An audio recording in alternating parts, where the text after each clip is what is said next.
Welcome everyone to Tap Into Therapeutic Astrology podcast with me, Mana, and a very special guest. So I'm happy to introduce you to Eric Leskowitz, also called Rick. And I'll actually begin by quoting Rick in his book that we're talking about today, The Mystery of Life Energy, Biofield Healing, Phantom Limbs, Group Energetics, and Gaia Consciousness. So I'm going to start with this quote just because I just love the way that he sets this up. And it's in how he really builds up the first section of the book, where he says, this is what lies ahead. At one level, it's the story of how a series of seemingly unrelated personal interests triggered one person's change from neuroscience nerd to energy adept. But more importantly, it's an outline of our current cultural shifts as we seek to birth a new paradigm that has room for both science and mysticism, a paradigm that can guide us to a future where we can all thrive together. Okay, I want to welcome you, Rick Leskowitz. Well, thank you very much, and I appreciate your invitation. I'm looking forward to our conversation.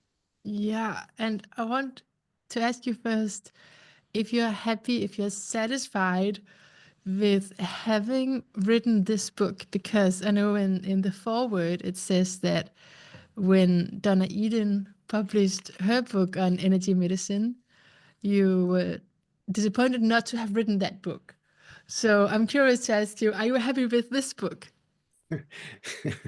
Yeah, that was a funny comment I made, but it was true at the time. They did a nice job of combining some of my interests in a very eloquent way. But yes, I am pleased with this book. I have to say, I really enjoyed the process of writing it, mostly because there wasn't a deadline of time deadlines. I didn't have a publisher at the time, so I was creating my own schedule, and it just flowed very naturally. And when it was finally mostly organized, then I went out and found a publisher, and then actually they were good about deadlines too. So it really was not a very stressful job at all. The harder part is the outreach. I'm not a natural self-promoter, so I've learned about the value of podcasts and really appreciate the role that folks like you play in just putting this kind of information out there in a much broader way. So thank you. Yeah, and I have the book right here, but I do recommend that people actually buy the book. This is for the video version. People can see that I just printed out a PDF, so it's really a big handful.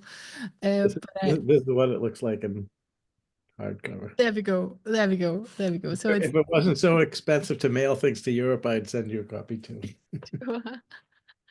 I had a blast printing it all out.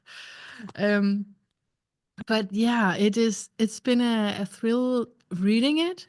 Um, and there's so many places I want to go with you. I just feel like, just because the astrologer in me, or whatever it is in me, just want to say that the thing that you just mentioned about, as I'm translating it anyway, like taking it in your own rhythm and in your own time with writing this work, that it's very Cancerian, and your sun is in the sign of Cancer. Is that okay to say? That's okay. That's not very revealing at all. It's So not very revealing, right? We discussed that on email. Do not say too much. But just this is just, oh yeah, I love that. It's one thing is that that's something personal for you, but it's also like a testament for everyone. Like, just slow down, and it's it's gonna be more authentic, maybe that way. well, in a way, it's easy for me to say because my professional career, I worked in Boston, which is, a big city, and it's very busy, and everybody's active and productive and competitive and all those Yeah. things. But about 10 years ago, as I started my retirement process, we moved out to the western part of the state, where it's very rural and just surrounded by nature, and it's a lot slower. And Mm, it's so much easier to connect up with those inner parts of oneself when you're away from the hubbub and the hustle and bustle of a city. So that yeah. part worked out really well, really well. Yeah. Yeah, no, I appreciate also that you say it's easier now in that position, because I do find that people in a certain age will say something like slow down to other people, and it's but there are, different time, different age areas. Oh, yeah. I know if when I was your age, if somebody had told me to slow down and take it easy, I would have said, yeah, you're right. So How am I to do that? Right. Okay. Okay. Let's get into the mystery of life energy. And I actually confused the title a few times just for myself. Talking about the book, I thought it was called The Mastery of Life Energy. And I thought that's kind of a fun way to get confused about the title. yeah, The mystery, the mastery. yeah. Someday. One day we'll master it. Yeah, I'm not there yet. I also want to say, of course, that you are a psychiatrist. And that's the thing where the intro, where you went from neuroscience nerd to now working with energy. Maybe you want to introduce yourself in that context to the listeners. Yeah, I mean, I grew up in a scientifically oriented family. My dad was a research scientist and studying the immune response in rats. And, I loved it. It was very cool to look in a microscope and think that all those little things somehow we didn't really know how interacted together and made life. And so I was a pre-med in college and went on to medical school. But there was always a part of me that didn't quite buy everything, and part of it was because of the times. I went to college in the late '60s, early '70s, and in America there was the whole anti-war movement and questioning authority, and mostly it was political authority, but there was also other kinds of authority could be questioned too, and that included, science. And I took some time off after college, before medical school, and traveled far and wide, met my wife and saw different cultures and realized that we don't have the only way of looking at things here. And so when I went back to start medical school, it was very disappointing because they really didn't understand what was causing diseases. They had very, very fancy words, mostly from Latin and Greek, about idiopathic hypertension, for example. That's a fancy word that means literally we don't know what causes this disease, but it sounds great and it really impresses people. But I didn't really. So I got interested in things like meditation, for example. That was the first step of what they call mind body approaches now. It was very valuable for self exploration too, but also as a stress management tool to cope with medical school. Mm. And one thing leads to another. It's like uh, meditation is like a gateway drug that will lead Yeah. you to the harder things like yoga and energy healing and channeling and whatnot. So that's pretty much how it was for me. I went into psychiatry because it was the only branch of medicine where thoughts and emotions were acknowledged and felt to be important. Um, I was interested in what's the nature of consciousness, but that was sort of, if we study enough neurotransmitters and nerve synapses, we'll figure out where awareness comes from. So I did a psychiatry residency, and my first job was working in the VA with the combat veterans. And oh, looking back on it now, we did not have really good techniques to deal with them. And one of the techniques that I highlight in the book, it's excuse me, it's based on acupuncture where people tap on their own meridian points while they Right. do upsetting events. It's wonderful for post-traumatic stress, but we did not have it back then. And I so wish that there was some sort of time warp where I could go back and help those guys. And Wow. after working in the VA, I got a job at the Spalding Rehabilitation Hospital in Boston, working with chronic pain patients. And that was the ideal place to be because for two main reasons. One is that the doctors would refer the patients to us because they didn't really know what to do. They had given up with the injections and medications and go ahead, you try it.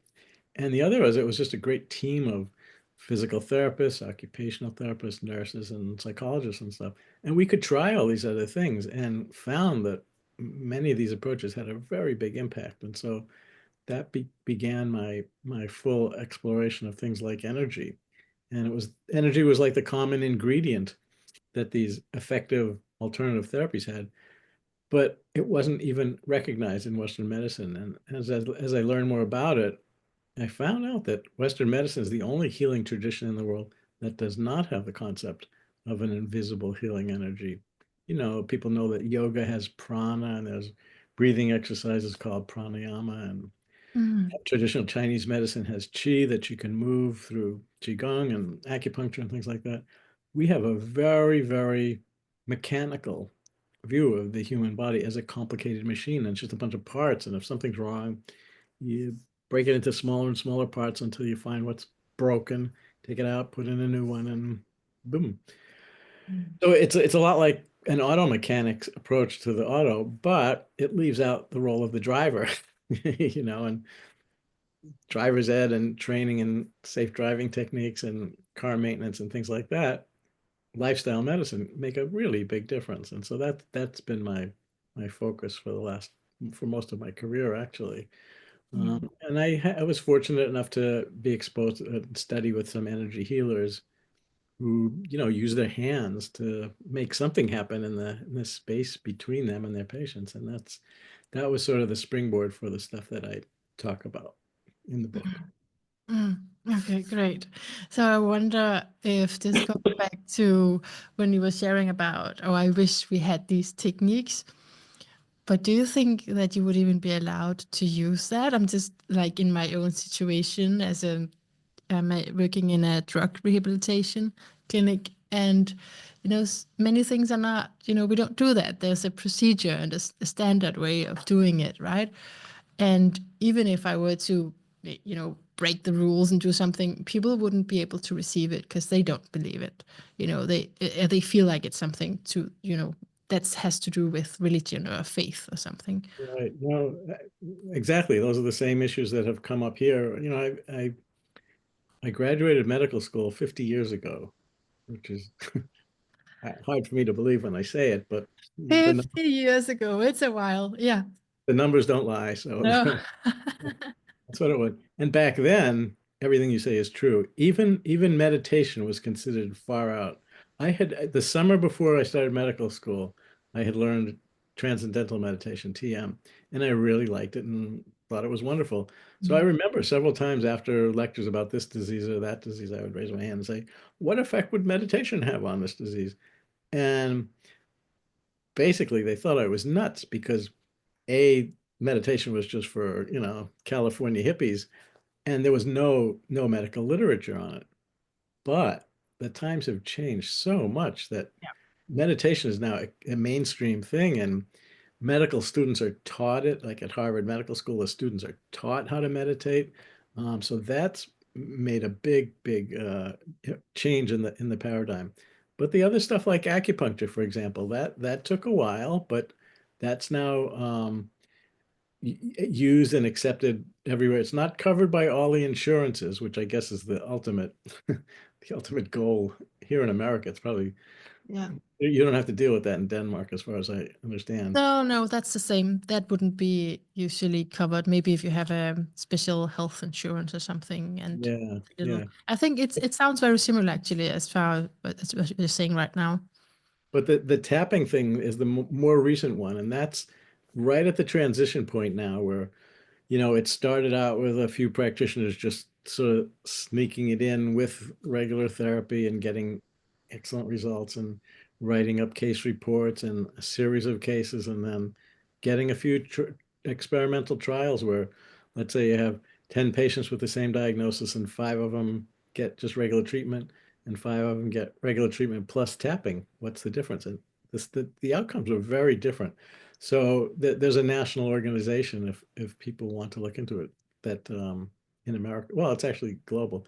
It's called the Association for Comprehensive Energy Psychology, ACEP, ACEP, and they've fostered a lot of research. So now there's a very solid scientific finding about all the physiologic changes that happen when you tap, the psychological changes, the clinical outcomes, and it's gotten to the point now where even the VA, the Veterans Administration, where I had worked 40 years ago, they now accept tapping, EFT, Okay, as an acceptable treatment. It's not the first rank that they recommend to everybody, but if it's suggested by a therapist, no problem. So that is great.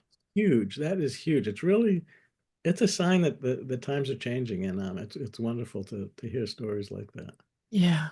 Yeah, you're right about that. It's really important to remember that everything can change, and they have, with meditation. Even where I work, we do like just 1 minute with music, and then it's a small meditation. It's in there, so that's really really great. It's So, seems for like example, tapping is not okay in your clinic?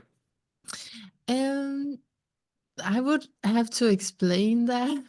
Maybe in an individual consultation, maybe I could get away with it, but it's not. No, no, not really. No, because I could send you some references to studies. Yeah, yeah, yeah, yeah. Great. Actually, I did a course once, but that's before I got into it, and that's interesting. Also, when you talk about your own history, like, okay, meditation, and then that took you on a journey, right? For me, it's been like a few steps forward, a few steps back. Trying to get my whole self into it, and not feeling like, I mean, that I'm being cheated somehow, right? That I just want to believe it. Yeah, I think that's the challenge, that the institutional ways of doing things are pretty limited, and human beings are pretty unlimited. So it's how do you Hmm. squeeze into that space and do something of value? And in America, what's happening now is there's a lot of burnout among clinicians because they can't do things as they would fully wish them to do. A lot of it is Yeah. time constraints because they have these productivity requirements. You have to see a certain number of patients every day and generate a certain amount of income for the hospital. And it Definitely. yeah, it's just I in a way I feel like I got out just in time because I was able to spend, if I wanted to spend 45 minutes with somebody, I could, whereas now it's much more, 15, 20-minute crank them out sort of things. So the whole person from the clinician often doesn't find a forum in the institutional setting. Yeah, no, recognize that as well. I was just speaking about my own journey with actually accepting energy healing. But Mm. what you're saying there, I definitely really recognize that a lot. Like it is so bound up on money, right? So what we have time for. Okay, I have a question for you for the book, but also just out of curiosity, as we speak here, you said, things have really changed, and that you mean in the field of being a psychiatrist. Yeah. So how I'm really curious about this. You know that I interviewed Judy Tespera as well, and I asked her something similar. I'm just really curious to hear from your mouth, like how psychiatry and that career path, that working environment, and the tasks there, how have they changed as you see it? Yeah, just a quick aside to people who may not have seen it. Judy Saphir is another Boston psychiatrist who's also off the deep end. And you might think that all Boston psychiatrists are wacko like I think so now. It must be. I've met two. right. There's your sample sizes too. We are a little bit few standard deviations off the norm, but no, I mean she does medical astrology, which even from my perspective is a little bit out there. So it's all relative. Oh, actually, just on the astrology front, um, you may appreciate this. Oh, what are you wearing? This is Oh, these are the symbols of all the planets, and this is Urantia, the muse of astrology and astronomy. wonderful, wonderful shirt you're wearing there. Like it. Appreciate it. Yes, I thought you would. But as far as psychiatry goes, the main difference that or problem that I see is this reliance on medications Yeah. as the be all and end all. And they can help, they have a role, but it's limited our see the dilemma was psychiatry wanted to be accepted as part of mainstream medicine, but we were a little bit too far off the materialistic parameters and never fully respected. So we put a lot of emphasis on developing medications because that's the medical model, to fit into the medical model rather than just thinking that talking to somebody could help them. So in a way, the profession has backed itself into a corner because some of the talking interpersonal relationship stuff is taken over by the psychologists and social workers. and we Yeah. just writing prescriptions. So that's what was great about the clinic, the pain clinic that I worked at, because our emphasis was on tapering people off of medications and teaching them skills where they Okay. could manage for themselves. And that allowed the definition of psychiatry to really expand. And more of this is happening.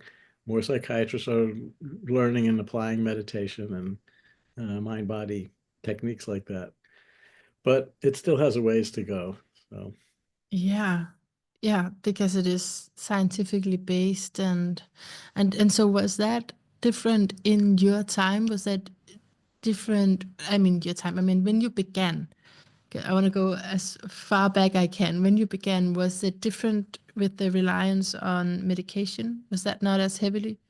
oh, it was very different. My training wasn't totally standard, but many of the supervisors and teachers were psychoanalysts who were no medication at all. It's just the talk can get to the root of all Okay. ills. And so that was the main focus of the program.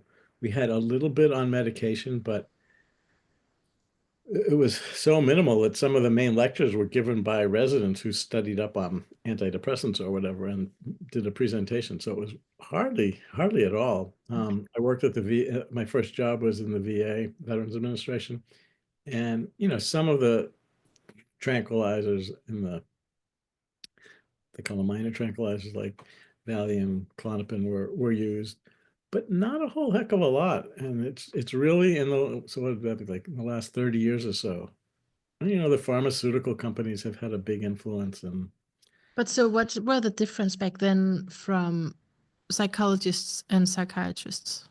there wasn't as much of a difference. Okay. Psychologists often would do the like psychological testing, neuropsych testing to find out what aspects of cognitive function were being affected and what degree of depression and things like that. They had certain kinds of structured approaches.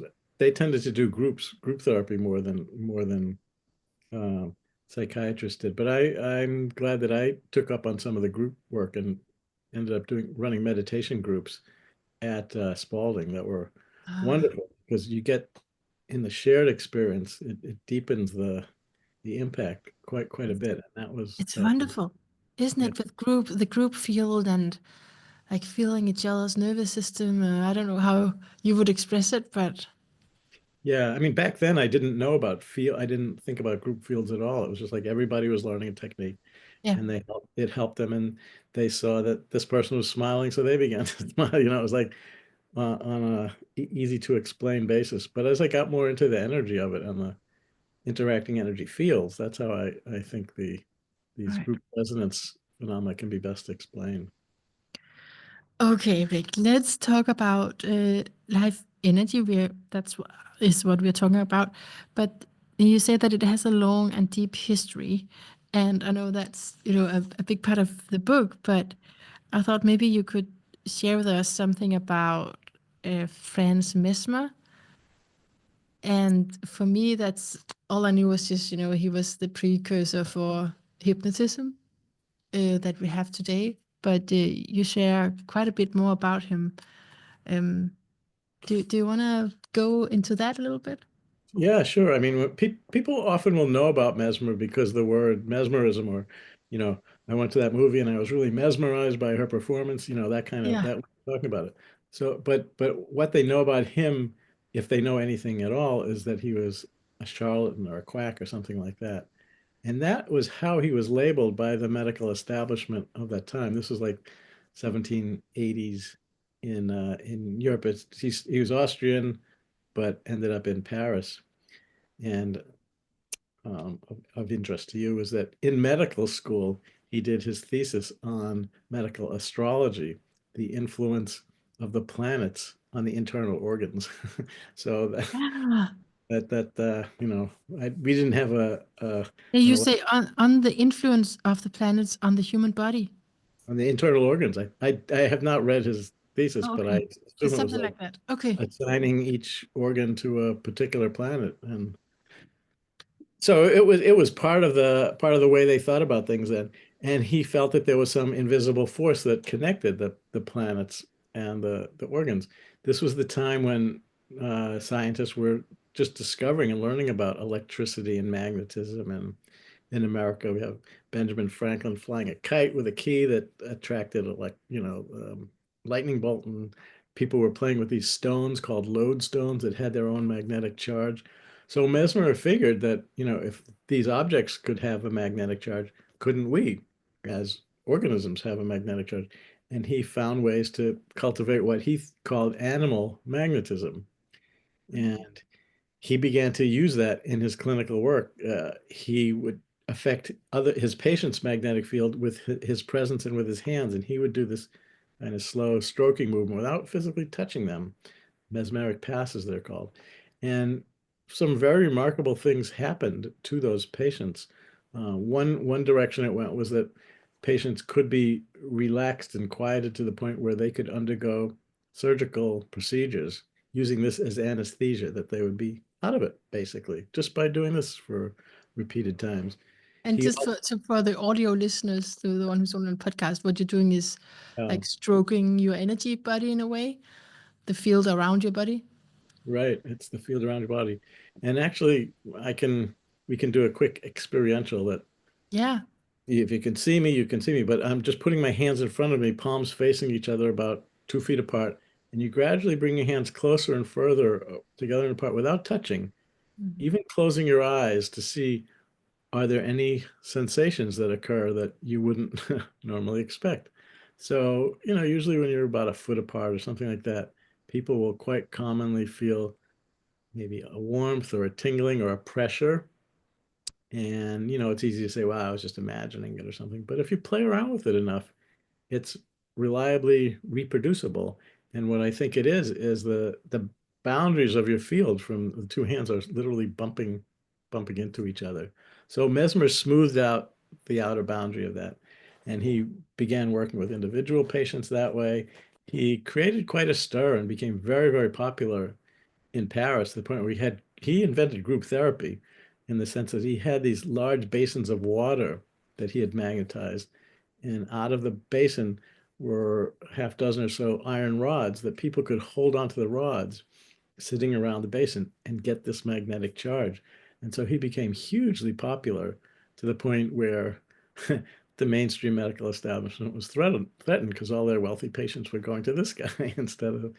So they set up an investigation. They had a commission by the Royal Commission appointed by King Louis XVI, and they investigated Mesmer in a way that was sort of a setup because Mesmer was not actually involved in doing the treatments. The main treater was a doctor who was told, a former student of Mesmer's, who was told that if you get positive results, we're going to kick you out of the medical society. So yes, there might have been a little bias there. So they found that it was all the power of suggestion, no such thing as animal magnetism. And literally he was run out of town. They destroyed his reputation, not with social media. They printed up pamphlets and distributed pamphlets. That was their method Same of. thing. Yeah. Yeah, it really it's very, very similar. Yeah. So he left. He had to go back to Austria, and he did not was not able to resurrect his reputation. But the practice lingered on in quite a few other places in Europe and even in America. They had mesmeric infirmaries and a medical journal based on it, and a British naval surgeon reported on surgeries that was done. And it was still quite widely used until, ooh, I forget my dates. I think it was like 1854, something like that, when in Boston, a surgeon used the gas ether for anesthesia, and the patient would go out quickly, the operation could be done, and they'd recover quickly. So it was much simpler than mesmerism, and it was sort of caught the spirit of the times of looking for wonderful chemicals and all. So that replaced it, and that led to Mesmer being in decline for like 100 years or so. And now there's a lot of study about biomagnetism and the electrical fields and the magnetic fields in the human body. So it's much more accepted now as a potential way of altering physiology. Yeah. And so, because you do say that the history books is remembering him as someone who yeah, it wasn't trustworthy. But how did you then get this side of the history?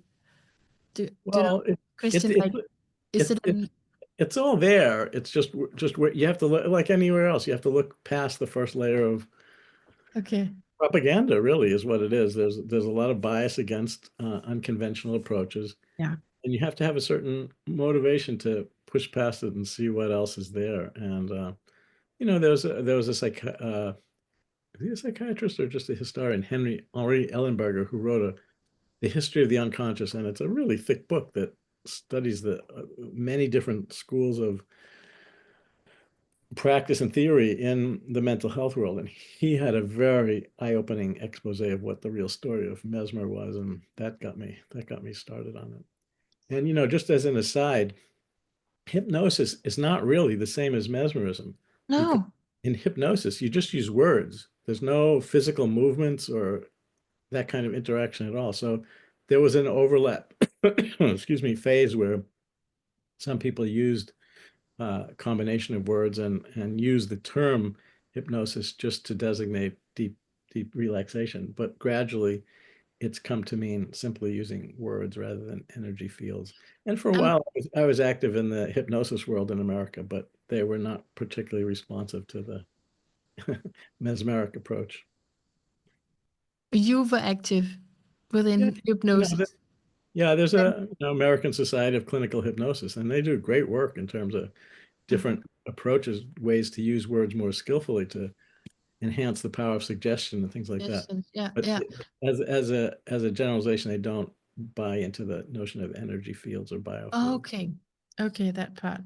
But that is how I experienced your book was circling around these different states of consciousness.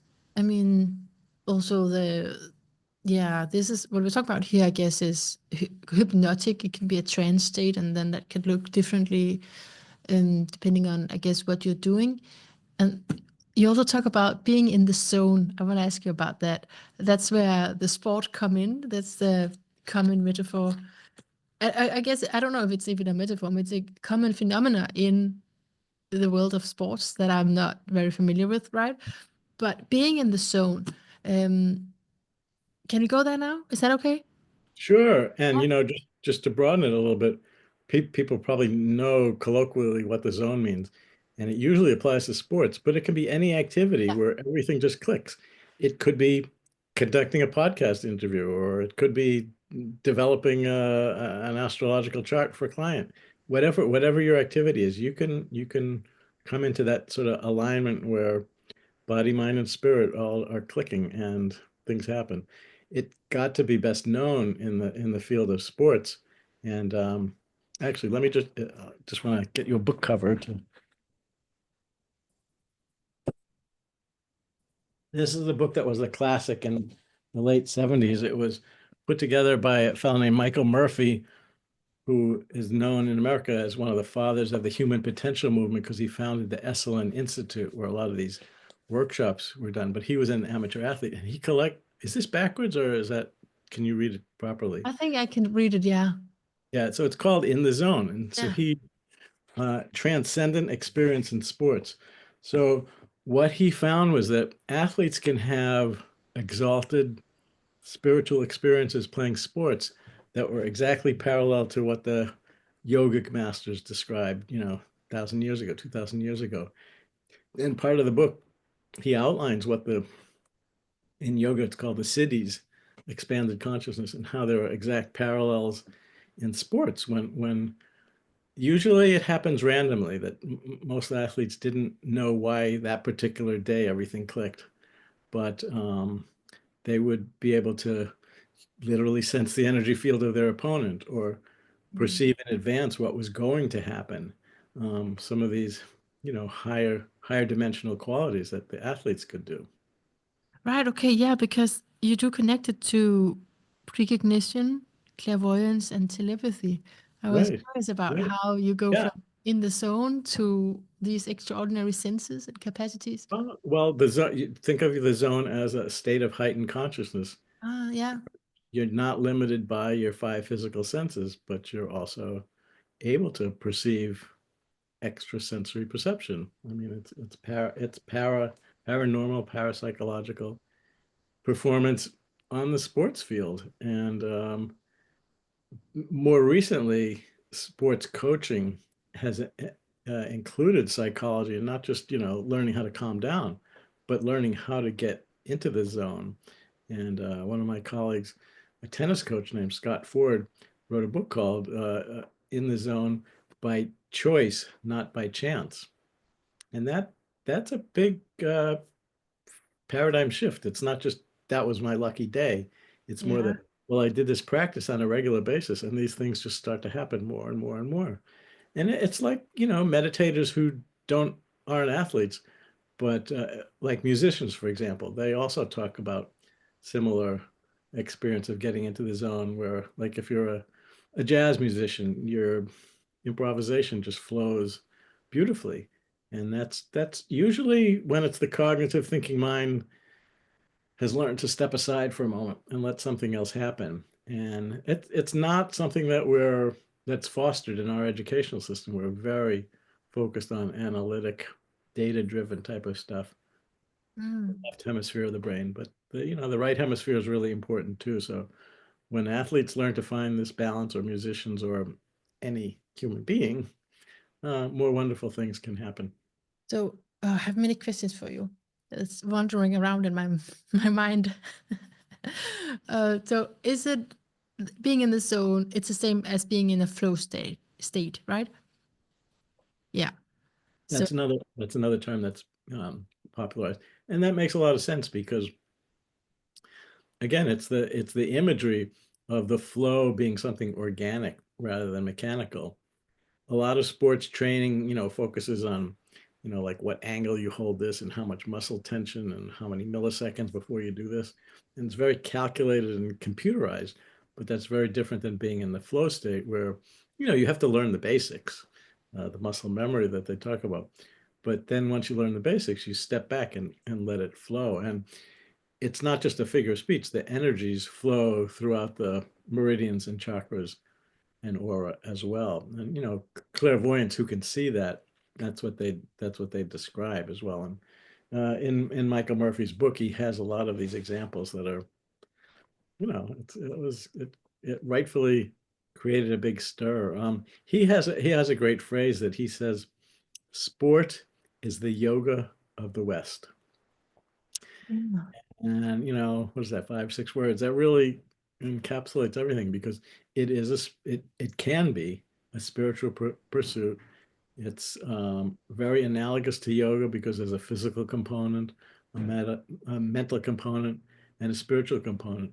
And it's the East and West kind of counter balancing each other. So he did some really, really, really important things. But with sports, there's also something about like crossing your own boundaries in a way, maybe your own physical limitations if you want to really achieve something extraordinarily. Yeah, and a lot of times that's just a mental, not just, but it's primarily a mental block. Like a famous example was in track and field, running a mile. Uh, it used to be no one could ever run it faster than 4 minutes. And for many years, people were, running it at 4 minutes and 2 seconds, 4 minutes and 1.5 seconds, but no one could ever break the 4 minute barrier. And then finally, the British guy named Roger Bannister broke the barrier. And within months, many, many people were breaking it. It's because he had said, actually, this is possible. People had Okay. told themselves that it was impossible. And once that mental barrier was deconstructed, the physical performance could follow. Okay. I guess I'm just thinking of sometimes it's on the cost of your physical well-being if you Oh, train really hello. hard. But I Uh, guess I don't, who am I to say, right? It's just prejudice, I guess. no, but that's a important piece of the puzzle, because many athletes do train so hard that they override what their body is trying to tell them. And pushing, nudging in this direction, you'll get growth. But if you have a harsh taskmaster up here saying, you got to do 5 more reps or 10 more laps or whatever, that can take a toll on the body. And it backfires. And that's why there is a lot of injury in uh, serious amateur and professional sports, is people do not respect their body. Mm. Oh, Rick, I really enjoyed speaking with you. I can feel your Cancerian energy. It's like you just you pick up on my vibe and get me, and yeah, this is really Oh, cool. I appreciate this.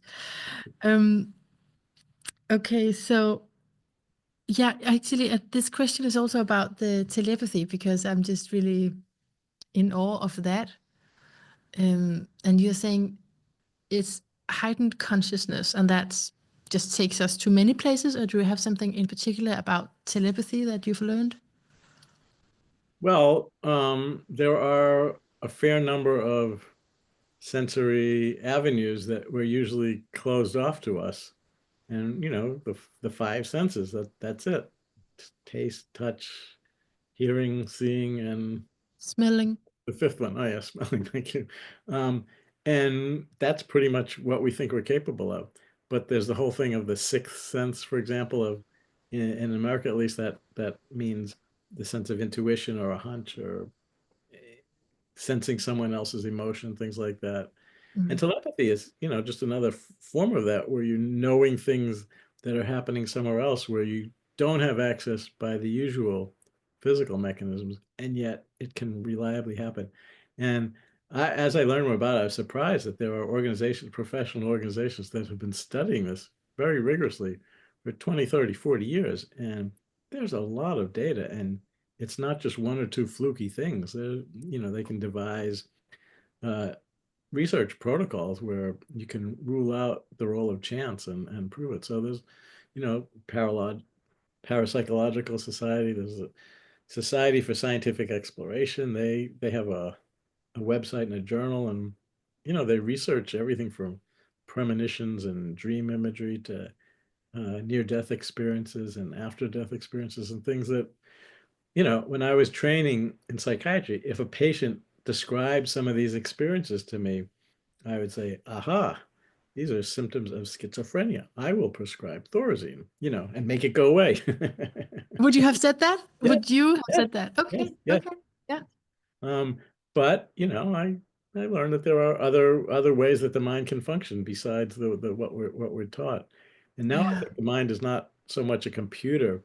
There's a great what do you call it, image or metaphor, book that was written just about 100 years ago by an American. He was actually an investigative journalist and politician and muckraker, but his wife was psychic, and he did enough tests with her that he was convinced it was real. So he wrote a book called Mental Radio, with the idea being that your brain is more like a radio, and it receives these signals that are out there in some sort of electrical magnetic way, and pulls it in and then translates it into something that you can consciously understand and work with. And it's just very different than the idea that the brain cranks out thoughts by the neurons, rubbing against each other or something. Nobody really, neuroscientists will admit we don't really know how thoughts are created. We know all the things that are happening, but how that leads to consciousness, we don't know. I have so many questions for you. Okay, so the radio, when I read about that in your book, it's also a little bit scary, that thought, because sometimes I don't want my thoughts in my mind to go anywhere. Like, don't send this out, what I'm thinking right now. But the way you just explained it there, maybe I misunderstood a little bit. Is it that what you send out is reaching someone else, or is how is it? Can you explain Well, again to me? what he meant originally was receiving signals from the Right. outside. Okay. But you're right. It's the flip side, is that other people are transmitting the signals too. Fortunately, there's ways to regulate what comes in and what goes out. And there are a lot of training programs now that will help people to, like, for example, many people are empathic and sensitive and intuitive, but easily get overwhelmed by other people's emotions. So there has to be a knob on their mental radio where they can turn down the volume. And there is, that it involves working with the chakras, the energy centers. And the second one particular is, here, wait, Okay. they're like colanders. I don't know what another word is, sieves, but they can be wide open and receive like a radio antenna. Yeah. the they can be wide open and receive, but you can close it down to whatever percentage degree is appropriate for the situation you're in. So, if you're with loved ones and you want to be in harmony, you have it open. But with a patient, you want to detect what's going on, but not be swept up by it. So you might have it down to 10%, let's say, and that will allow you to gain the important information for them to feel heard and understood, but to leave you energetically more clear and clean. It's a I guess protocol called energy hygiene, Mm. where you learn to keep your own energy field. There are parts where you literally take away energies that other people have thrown at you that, they could be well-meaning, but they don't serve you, so you can actually release them. So it's a whole other inner science that we're getting the hang of finally. Yeah. Yeah, it's an inner science, and yet it's so perceivable, it's so noticeable when there is stuck pieces of other people's energy or negative energy. Because yeah, it just, again, with what I'm doing in social work, if I'm in a group therapy, I mean, it's very dependent on what tasks I'm doing at the day, how drained I am.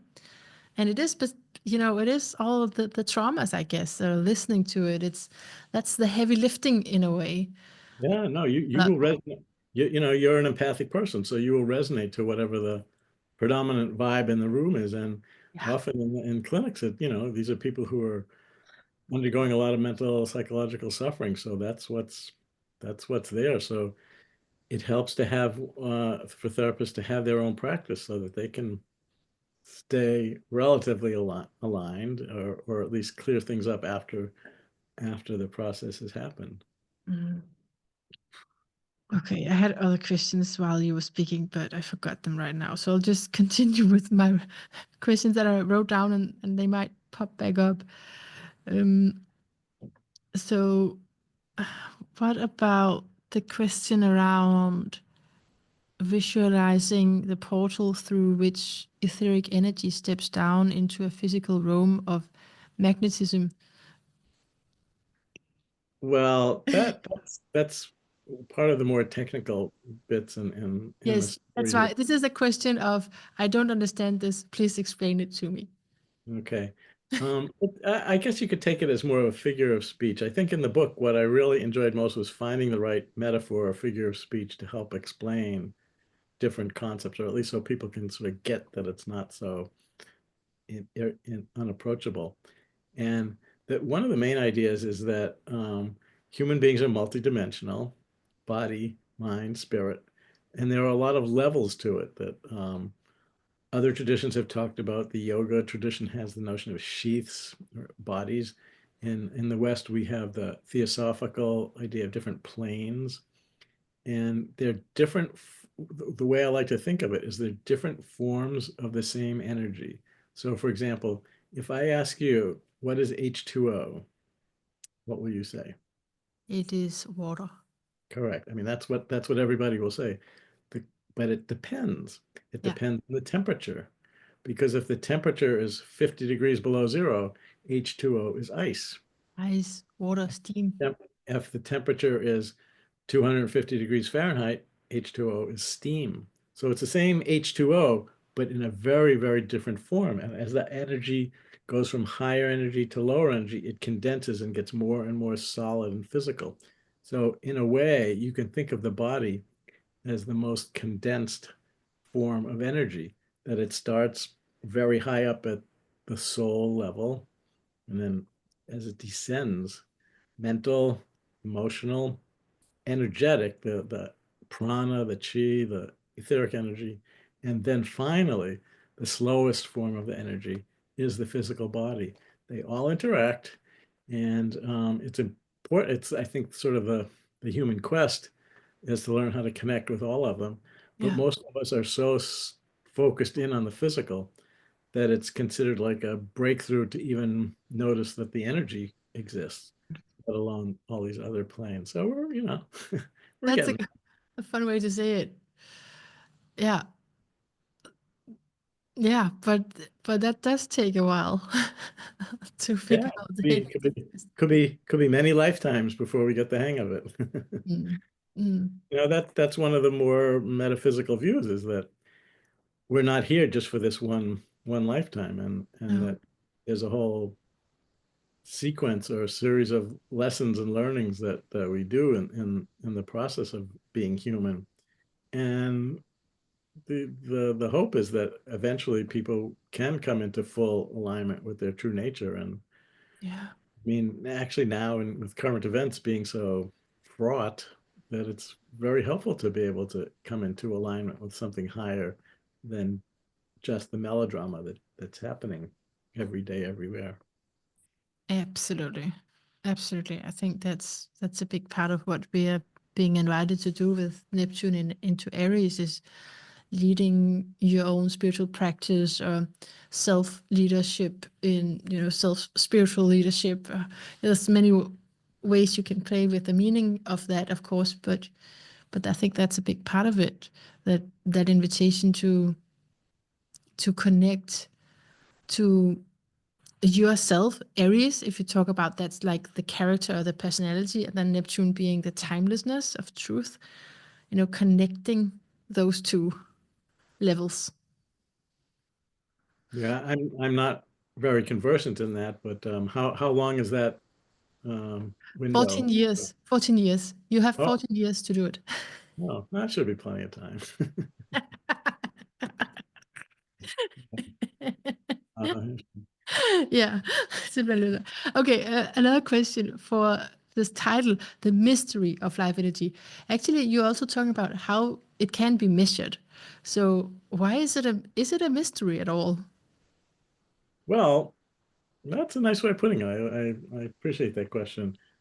It's both. I think there is a ineffable, mysterious, unknowable part of it, but at least the part that we can see and sense can be measured. And that's one of the challenges, is how to measure it, because that's what many people believe.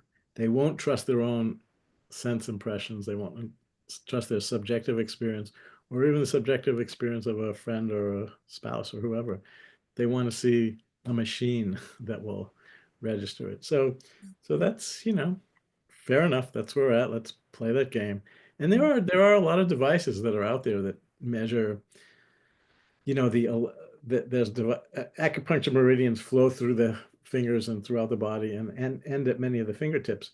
And there are electrical changes in electrical potential at each of those points. And there's devices that can measure that, and kind of through a software can build up a picture of what the whole meridian system looks like. And those are important devices. There are also ways of obtaining images of the electrical field around a person. And it was quite popular a while ago, called Kirlian photography. It was developed in the Soviet Union, and because of the nature of the mechanism, the setup, there's two plates. You have to put something thin in between it and pass a current through it, and it's like mini lightning bolts, and it passes through around the object. It's distorted by the field of the object, and it registers on a photographic plate. And this kind of image was very popular. It's the energy field around a leaf that was captured by Kirlian photography. And if somebody does Reiki treatment on the plant, the field grows bigger. If it's given water that's salty or something like that, the field gets smaller. So there's definitely something interactive going on. But what hasn't happened is the aspect of this that I'm very interested in stems from work in my pain program. But the question was, what would happen to that Kirlian image of the leaf if you cut off the tip of the leaf? And I think most people would say that, if you cut off this bit, then the field would just shift to uh, mold against the new shape of the leaf. But in fact, I'll put it upside down just so you can see. This is what happened when this particular leaf was cut. The corona the Kirlian field still exists, even though there's no more leaf in this black triangle in the center. So the question is, where did it come from? We would naturally think that the leaf somehow emitted electricity because of all the water molecules or chlorophyll or something like that. But that picture makes it look like the field is there whether or not there's a leaf in place, and that the field might actually be primary, that the leaf grows and organizes in alignment with the invisible field. And that's a huge turning inside out of the medical model. And again, the analogy, the figure, the metaphor that really helped me understand it is maybe in middle school science, you did this experiment where you took a bar magnet, put it under a piece of paper, and sprinkled iron filings on it. And the iron filings line up in this beautiful symmetrical geometric shape that you can't see it when they're not there, but the magnetic field is always there. The filings line up in accordance with the invisible field in exactly the same way that the cells of our body line up and grow in alignment with the energy field from the chakras and meridians. So if you cut off a hand and wipe those iron filings away, the energy field is still there if we can find a way to detect it. It's just different than what we were taught in medical school. That's the phantom limbs you're talking about there. Oh, right. Thank you. Yes, I forgot. So that's the clinical analog of the leaf is what we call phantom limb pain, which is after an amputation. It's very common for patients to still feel pain from that missing limb, even though it's not there anymore. The medical explanation is that your brain, your cortex is kind of making up for lost time and filling in the blanks by creating the sensations. Yeah. So totally a construct of the brain. But I'm not the most energy adept person out there, but even I could feel, did that same assessment type of thing in some amputees, and I could feel their phantom leg, even though there was nothing physical there. The same way that I could feel this pressure here over their upper body, I could feel it over their missing leg, and they could feel me touching their phantom, even though they didn't have any nerves to carry that message. So there's a whole other biofield system that's at play that in phantom limbs that I really think needs more investigation. Yeah, okay. So I just want to hear you. Is it like, do you want to exchange the mystery and the magic, exchange that with the science, or can it be both? Can there be like we were reading from your book in the beginning that maybe there is room for both, right? Um, and I'm just being really practical here. I'm also studying to become a psychotherapist, right? Huh. And I have all of these alternative educations, and then I need like the certification of becoming a psychotherapist. That's my main motivation. But I'm trying to stay open. I'm trying to learn, and I am learning a lot of different neuroscientific things because it's related to the emotional and how the way that we, well, both heal and also dissociate, all of that.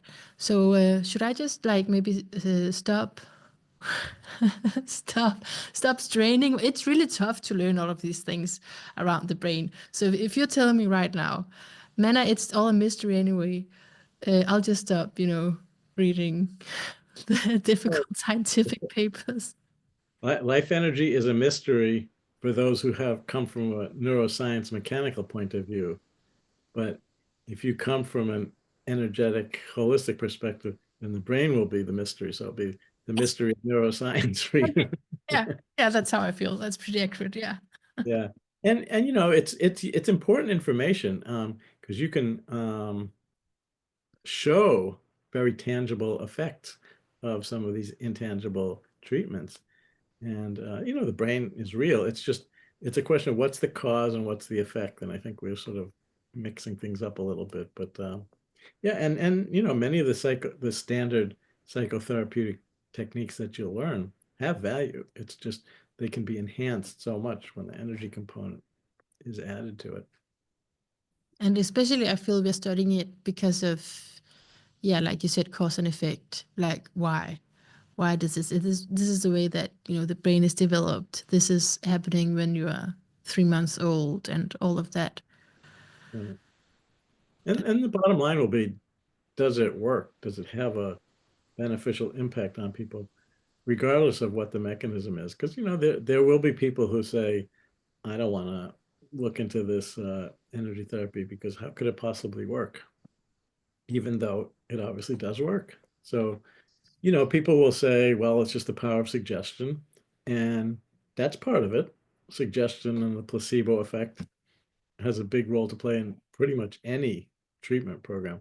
But there are ways of teasing that out. You can, do different kinds of studies where, like with pills, they do it where you give a sugar pill instead of a penicillin, and you see how they respond. You can do the same thing with tapping on sham points or not saying the same affirmations or what have you. There are ways of teasing it out, and the more of those studies are done, the more it looks like it actually does matter whether you're tapping active acupuncture points or not, and whether Mm. you do the statement of self acceptance and self affirmation. So we're learning more, but I think it does help. It does help to have the mainstream credentials, Yeah, and it yeah. does increase your credibility. I have to admit, I have gotten my foot in the door in a lot of places because I have an MD after my name, and it doesn't make what I say any more or less true. It's just sort of the resistance, a little bit less resistant. And then also, my hospital has an affiliation with Harvard Medical School, so those are like, it's like hypnosis. Oh, open us. Yeah, when people hear MD from with Harvard, it's like they go into a trance and they say, "This must be true." It must be. Oh, I'm so glad that you are, yeah, giving words to this. Really, should I actually have presented you as Dr. Eric Leskowitz? Should I have said Well, doctor in it, front of your name? let's do the whole show over again with the proper introduction. Yeah, no, I mean technically I am. I'm not practicing as a physician anymore, but I did put in my time, so that's part of I'm my just time. asking actually also just like how do you feel about it being because this is I think it's more common in the US than it is in Denmark to like name yourself as doctor when you've earned that title. Then you place that in front of your name like that. How do you feel about that? I didn't particularly like that form of bragging, and it's not crucial to my identity anymore. But for many people, it is a key part of their identity, and that's a whole other. That could be a branch of psychotherapy about how. Yeah, yeah. Sorry, I was just curious. Yeah, social identification with your roles, and Yeah, yeah, it's yeah, all it's all of all that. just, you know. Yeah, no, I think it's a good point, that that can open doors and that is, yeah, part of, the cultural burden, but then also, okay, if you can earn those credentials, then you can go in and do some good work and And hopefully, then you'll also right, and you'll also be able to speak their language too. yeah, So yeah, you can communicate across the bridge or whatever, build a bridge across the barrier. So yeah, yeah. And I it, think that's how my question actually started out. Then I got caught up in, oh, I don't want to read all my homework. But actually, my question kind of started out with, okay, I'm also seeing similar um, effects, if you will, from the lens of the brain now that I'm reading this stuff, as I've been speaking about in the alternative world from another energetic perspective. yeah, I mean, basically, it is cool to see how what you think and what you say affects the functioning of your brain. That's just fascinating how that happens. It's just to be clear about what causes what, and Do you care about the nervous system at all? do I care about it? Yeah. Are you interested in it? Well, for a long time I was, and I really, in medical school, it was fascinating because you look at every nerve, and every nerve has a name, and when you master it all, you think that you understand it, but in reality, you don't. It's just a very complex, incredibly complex machine, and I'm in awe of it. The brain has, I don't know the numbers off the top of my head. How many different nerve cells and neurons and interconnecting synapses, and it's phenomenal. So how it's all coordinated is still not clear, even from the energetic point of view, like how the energy translates into synaptic action.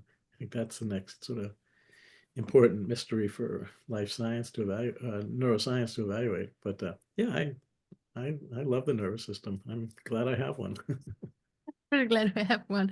It's just, but I feel like that is explaining a lot of things, the nervous system, right? Yeah, yeah. The But then, thing is, if you give the nervous system credit for causing it, it sort of takes you out of the picture. A lot of modern medicine is disempowering. It says that the any healing comes from either a pill or what the doctor says, or your brain tells you to do this or that. And, where am I in all of this? And there's an agent in the middle of it. And that's where you should build from that outward rather than reverse. and the agent, is that our life energy? Well, not to be technical, no. I mean, the agent is the sense of self Okay. that's more than just your personality. So it's your higher self that utilizes the life energy to enhance the functioning of the physical body. And oftentimes there are emotional barriers, psychological barriers from trauma, from belief systems that are not helpful. And a lot of our life is spent disentangling all of that. And but there are tools out there now that weren't available 50 years ago. And I think for someone who has the commitment to it, the path is more and more available than ever. These ideas used to be, one oddball out of a million would pursue it, and now there's clinics everywhere that are doing it. So it really does feel like, I forget what the astrological alignment will be, but it does feel like there is a big transition at a lot of levels, all in the works right now. Yeah. Yeah, I'm not sure which one you're thinking about, but it could have to do with Uranus. Just feel like mentioning that, and I know we are wrapping up here. Um, just want to mention that you have the Sun conjunct Uranus, and that's so it's like I feel like that's also a part of the book. Maybe you have kind people who are writing things about you in the beginning. I read it in some of those parts when they were describing you. But that really empathic, resonant Cancerian sun, and then conjunct Uranus is really futuristic and really progressive, and really being able to think outside the box and being original as well as empathic. Well, I didn't know that. I'll take your word for it. I mean, my son is an astrologer, but I can't speak that language, and I know he's done good things, but I that's kind of where I've drawn the line. I can't quite go that last bit, but It's so crazy. You wrote to me that your son, and I've had a yeah, session with him. yeah, that's right. He actually designed this. He, Yeah, that's shared. Yeah, I thought so, probably. He's just oh, designing your wardrobe. That's great. right, but for if people wanted to get more sense of some of my stuff, there is a website that it's based on the book, but it has a lot of resources that people can explore, and it's just themysteryoflifeenergy.com. So they can go there and read some of the summaries and look at some of the video clips that illustrate these points. And there's also a blog that people can sign up for if they want to follow my thoughts from time to time. So just Wonderful. other ways of doing it. We want to. Yes, we want to follow along. Thank you so much, Rick, for being here and being so present and making me all happy. I think that's just in your nature and in your energy field. So thank you so much. Oh, you're welcome, and thank you. I really, again, as I said, appreciate the opportunity to talk with you. It's hard for me to stop talking with you. It's like you've opened the box, and that's how it is to be a psychiatrist, maybe. Well, a good one. I'll stop.